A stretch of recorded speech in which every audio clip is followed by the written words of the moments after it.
એક સાથે ત્રણ દેશની ધરા ધ્રુજી ઉઠી, જ્યાં મોડી રાત્રે 2:37 ભૂકંપના આંચકા અનુભવાયા હતા। બિહારના વિવિધ શહેરોમાં આ ભૂકંપના આંચકા અનુભવાયા હતા। નેપાળના લિસ્ટીકોટની અંદર પણ ભૂકંપનું કેન્દ્રબિંદુ અત્યારે નોંધાયું છે।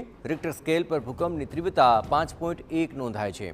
નેપાળ અને ભારત સહિત પાકિસ્તાનમાં પણ આ ભૂકંપના આંચકાની અસર જોવા મળી હતી। જોકે ભૂકંપને કારણે જાનહાનિ ટળી છે।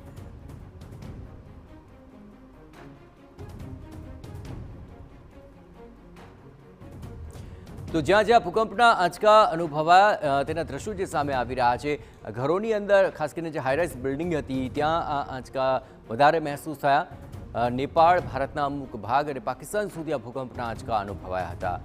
તેનું એપિસેન્ટર નેપાળમાં નોંધાયું છે અને પાકિસ્તાન સુધી ભૂકંપનો અહેસાસ થઈ શક્યો।